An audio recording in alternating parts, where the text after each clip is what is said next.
viewers, welcome to our YouTube channel. Today I'm going to discuss about ICT Unit 3 দশমিক থেকে octal. আমি গত ক্লাসে তোমাদেরকে এই দশমিক থেকে বাইনারির নিয়মটা দেখিয়েছিলাম। আজ আমি তোমাদের সামনে উপস্থাপন করতে যাচ্ছি দশমিক থেকে অক্টাল পদ্ধতির কিভাবে অঙ্কটা করতে হবে সেই নিয়মটা। আমি জাস্ট একটা করেই তোমাদেরকে বুঝিয়ে দেব। আশা করি তোমরা পরবর্তীগুলো তোমরা নিজে নিজেই ভিডিওর মাধ্যমে করতে পারবে। যদি এই টিউটোরিয়ালটা তোমরা সম্পূর্ণ দেখে থাকো অবশ্যই তোমাদের আর কোনো সমস্যা হবে না। সো চলো ডিয়ার স্টুডেন্টস, আমরা শুরু করি। তো আমি এখানে লিখেছি দশমিক থেকে অক্টাল। দশমিক থেকে অক্টাল কিভাবে করতে হয় আজ আমি তোমাদেরকে শেখাবো। তো তোমরা আমার এই ভিডিওটা কাট না করে সম্পূর্ণ ভিডিওটা দেখবে, এবং যদি তোমাদের কোনো প্রবলেম হয় তোমরা আমার এই কমেন্ট বক্সে কমেন্টস করবে। আমি পরবর্তী ভিডিওতে আশা করি তোমাদের জন্য তার চেয়েও ভালো মানে একটা ক্লাস উপস্থাপন করব।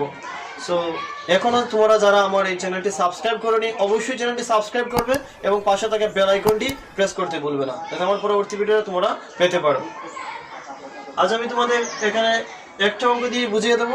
প্রথমে আমি লিখেছি 175.1.15 এটা হচ্ছে 10। তার মানে আমরা বুঝতে পারতেছি যে দুইটা 10, তার মানে এটা হচ্ছে দশমিক, এর ডিজিটটা হচ্ছে দশমিক। তার মানে এই সংখ্যাটা রয়েছে দশমিকে, এটা রয়েছে দশমিকে।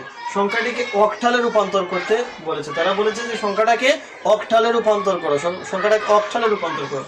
সো ডিয়ার স্টুডেন্টস, আমরা এই সংখ্যাটিকে অক্টালে কিভাবে রূপান্তর করবো আমাদেরকে এই নিয়মটা জানতে হবে। আমি প্রথমেই অক্টালের বেসটা হচ্ছে 8। ডিয়ার স্টুডেন্টস, অক্টালের বেস হচ্ছে 8। সো আমরা এই 8 দ্বারা পূর্ণ সংখ্যাটাকে ভাগ করব। এখানে পূর্ণ সংখ্যা হচ্ছে 175 সংখ্যাটা হচ্ছে পূর্ণ সংখ্যা। পূর্ণ সংখ্যাটাকে আমরা অক্টালের বেস দ্বারা ভাগ করব। আমি প্রথমে 8 লিখেছি, 175 লিখেছি। তো এখানে লক্ষ্য করে ডিয়ার স্টুডেন্টস, আমরা এটাকে ভেঙে করব। ভেঙে করলে আমাদের এই ভাগের ক্ষেত্রে কোনো ধরনের সমস্যা হবে না। তো প্রথমে আমরা প্রথম ঘরটা নিতাম, কিন্তু প্রথম ঘরটা হচ্ছে 1। আমরা দ্বিতীয় ঘরে যাব, তাহলে হচ্ছে 1 × 7 = 17। 17। সো আমরা 8 দ্বারা গুণ করলে 8 দুগুণে হচ্ছে 16, 8 দুগুণে 16। তার মানে আমাদের হাতে থাকে 1, এখানে হচ্ছে 1 × 5 = 15। তো 8 দুগুণে 16, তার মানে বেশি হয়ে যাচ্ছে, সুতরাং আমরা 1 বার নেব। 8 একে 8, তাহলে এখানে 15 থেকে 8 বার দিলে আমাদের হাতে থাকছে 7। এই অবশিষ্ট অংশটা আমরা এদিকে লিখবো, অবশিষ্ট যা থাকবে তা আমরা এদিকে লিখবো। তাহলে আমাদের অঙ্ক দাঁড়ালো 8 দুগুণে 16 হাতে 1 15। তাহলে 8 একে 8, 15 থেকে 8 বার দিলে থাকছে 7। তাহলে আমরা লিখলাম 7। সো এই স্টেপটা পর্যন্ত আমরা ক্লিয়ার করলাম। আশা করি কোনো ডাউট নেই তোমাদের, থাকলে অবশ্যই কমেন্টস করে জানাবে। তো পরবর্তীতে আমরা 21কে আবার 8 দ্বারা ভাগ করব। যেহেতু অক্টাল ডিজিটটা 8, তাহলে 8 দ্বারা আবার ভাগ করো। তাহলে 8 দুগুণে 16, কিন্তু এখানে রয়েছে 21। 21 থেকে 16 মাইনাস করলে কত থাকে? 5। 21 থেকে 16টা বাদ দিলে থাকে আমাদের হাতে 5। অবশিষ্ট সংখ্যাটা এইদিকে লিখবো আমরা, আমরা ডান দিকে লিখবো। তো এখানে রয়েছে 2। তো আমরা কি করব? এখন প্রশ্ন থাকতে পারে যে স্যার 2টা তো ছোট সংখ্যা, এইটার মানে 8-এর তুলনায় 2টা ছোট, কিভাবে ভাগ করবো? হ্যাঁ, এই পদ্ধতিতে মানে দশমিক থেকে অক্টাল পদ্ধতিতে আমরা কিন্তু যতক্ষণ না এখানে 0 আসছে, আমাদেরকে কিন্তু ভাগটা কন্টিনিউলি চালিয়ে যেতে হবে। তো আমরা এখানে লিখলাম 0। তার মানে কি হলো? 8 এ 0 0। আমরা জানি 0 দ্বারা কোনো সংখ্যাকে গুণ করলে তার রেজাল্টটা 0ই হয়। তাহলে আমরা 8 এ 0 0, কিন্তু আমাদের উপরে রয়েছে 2। তাহলে এই 2টা 0 থেকে বিয়োগ করলে কত হবে? নিশ্চয়ই 2। তাহলে আমরা লিখলাম 2 বা 2 0 থেকে বাদ দিলে 2। তাহলে আমাদের এখানে যেহেতু 0 চলে এসেছে, আমাদেরকে আর কি করতে হবে না, ভাগ করতে হবে না। আমাদের এই ভাগটা এখানেই শেষ। সো আশা করি তোমরা বুঝতে পেরেছো। এটা হচ্ছে পূর্ণ সংখ্যার নিয়ম, কিভাবে পূর্ণ সংখ্যাটাকে ভেঙে ভাগ করতে হবে। এই নিয়মটা আমি তোমাদের দেখালাম। যতগুলা অঙ্ক রয়েছে প্রত্যেকটা সেম নিয়ম। এই দশমিক থেকে অক্টালের এই পূর্ণ সংখ্যার সেম নিয়ম। আশা করি তোমাদের আর সমস্যা হবে না। যদি হয় তোমরা অবশ্যই আমার কমেন্ট বক্সে কমেন্ট করে জানাবে। এখন আমি তোমাদেরকে ভগ্নাংশের নিয়মটা দেখাচ্ছি। কিভাবে ভগ্নাংশ, এই যে ভাঙ্গা অংশটা রয়েছে, আমরা তো এইটুকু করলাম, এখন এই ভাঙ্গা অংশটাকে আমরা করবো। এই ভাঙ্গা অংশ রয়েছে 0.15। তাহলে আমি লিখেছি 0.15। ঠিক লক্ষ্য করো শিক্ষার্থী বন্ধুরা, প্রথমে আমরা কিন্তু ভাগ করেছিলাম কারণ এটা পূর্ণ সংখ্যা ছিল, এটা ছিল পূর্ণ সংখ্যা। পূর্ণ সংখ্যার ক্ষেত্রে আমরা ভাগ করব, কিন্তু যখনই ভগ্নাংশ চলে আসবে ভগ্নাংশের ক্ষেত্রে কিন্তু আমরা ভাগ করব না, ভগ্নাংশের ক্ষেত্রে আমরা এই সংখ্যাটাকে গুণ করব। তাহলে গুণ কি দিয়ে করব? ডিজিটটা কি? অক্টাল, অক্টালের ডিজিটটা হচ্ছে 8, তাহলে এই 8, অক্টালের ডিজিট ভিত্তিক বেসটা হচ্ছে 8। তাহলে এই 0.15 কে আমরা 8 দ্বারা গুণ করব। 0.15 কে 8 দ্বারা গুণ করলে হয় 1.20, 1.20।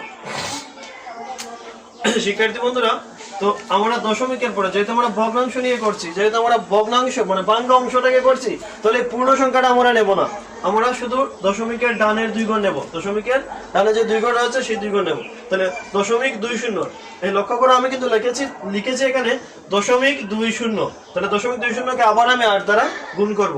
তাহলে আবার 8 দ্বারা গুণ করলে আমাদের আনসারটা হচ্ছে 1.60, 1.60। এখানে পূর্ণ সংখ্যা 1, আমরা পূর্ণ সংখ্যাটা নেব না, আমরা দশমিকের ডানে 2 গুণ নেব। তাহলে 0.60, আবার আমরা 8 দ্বারা গুণ করব। তাহলে উত্তরটা হবে 4.80, 4.80।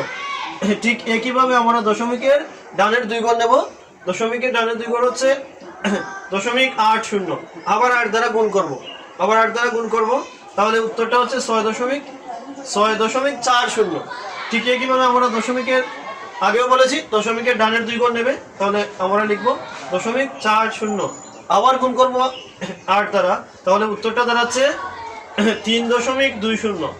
লক্ষ্য করো শিক্ষার্থী বন্ধুরা, 1 2 3 4 5, আমরা কিন্তু 5 নাম্বার করে চলে এসেছি, কিন্তু আমাদের এখানে এই দশমিকের ডানে অর্থাৎ এখনো কিন্তু 0 আসছে না। আমি বলেছিলাম এই অঙ্কেতে যতক্ষণ না এখানে 0 আসছে আমরা কন্টিনিউয়াসলি ভাগ করে যাব। ঠিক একইভাবে এখানে যতক্ষণ না 0 আসছে কন্টিনিউয়াসলি আমাদেরকে গুণ করতে হবে। কিন্তু লক্ষ্য করো 1 2 3 4 5 নাম্বার করে আসার পরেও যদি দেখো তোমরা যেখানে 0 আসছে না, তাহলে তোমাদেরকে আর এটা কন্টিনিউ করতে হবে না, এটা এখানেই রেখে দেবে। এবং লক্ষ্য করে এখানে ডট ডট ডট ডট দেয়া রয়েছে, ডট ডট, তার মানে এটা আরো বহুবার হবে, এটা আরো বহুবার হবে। এটা ডট ডটের মানেটা হচ্ছে এটা অসংখ্যবার গুণ হবে, কিন্তু এখানে 0 আসতে অনেকটা সময় যাবে, যার কারণে আমাদের আর প্রয়োজন নেই। 5টা গড় যাওয়ার পরে আমরা স্টপ করে দেব, কন্টিনিউ করব না, এখানে স্টপ করে দেব। সো শিক্ষার্থী বন্ধুরা, এই দুইটা আমি তোমাদেরকে পূর্ণ সংখ্যা এবং ভগ্নাংশ কিভাবে করতে হয় দেখালাম। এখন রেজাল্টটা কিভাবে তোমরা লিখবে দেখো, আমি এখানে লিখে রেখেছি শেষ থেকে শুরু। যখন পূর্ণ সংখ্যার ক্ষেত্রে রেজাল্ট লিখবে তখন শেষ থেকে শুরুর দিক ধরবে, অর্থাৎ এই যে গড়টা রয়েছে এটা শেষ থেকে শুরু। তাহলে শেষে কি রয়েছে লক্ষ্য করো, 1.75 তোমাদের ডাকটা ছিল 175.15, এটা ছিল দশমিকে, এটা ছিল দশমিকে। আমাদের রেজাল্টটা হবে অক্টালে, যেহেতু অক্টালে রূপান্তর করার জন্য বলছে। তাহলে পূর্ণ সংখ্যার ক্ষেত্রে আমি বলেছি শেষ থেকে। তাহলে দেখো আমি লিখেছি প্রথম হচ্ছে 2 5 7, 2 5 7, 2 5 7। তাহলে আমি শেষ থেকে শুরুর দিকে লিখেছি। এটা হচ্ছে মানে যখন পূর্ণ সংখ্যাটাকে ভাগ করব তার রেজাল্টটা হবে শেষ থেকে শুরুর দিকে। এখন আমরা ভগ্নাংশটা দেখবো। ভগ্নাংশের ক্ষেত্রে হচ্ছে শুরু থেকে শেষ দিকে। লক্ষ্য করো এখানে 1 1, দশমিকের পরে 1 1। লক্ষ্য করো এই গড়টা লক্ষ্য করো এখানে 1 1, তাহলে লিখলাম 1 1 1। তারপর হচ্ছে 4 6, এই 4 6। তারপর হচ্ছে 3, হচ্ছে 3। এখন এই যে ডট ডট লিখলাম কারণ আমি বলেছি তোমাদের এখানে এটা অসংখ্যবার গুণ হবে, কারণ এটা এখনো এখানে 0 আসেনি, অসংখ্যবার গুণ হবে। সুতরাং আমরা সময় নষ্ট না করে এখানে ডট ডট দিয়ে যাবো। তবে 5টা গড়, প্রথম 5টি গড় আমাদেরকে করতে হবে, আমাদের প্রথম 5টি গড় পর্যন্ত গুণটা করতে হবে। করার পরে যদি রেজাল্ট 0 হয়ে যায় তাহলে তো হলো, না হলে এখানেই এই ডট ডট দিয়ে রেখে দেবে। আশা করি এখন দশমিক থেকে অক্টালে করতে তোমাদের আর কোনো সমস্যা হবে না। যদি তোমরা এই ভিডিওটা বুঝতে সক্ষম হও তাহলে অবশ্যই আমার কমেন্টস বক্সে জানাও।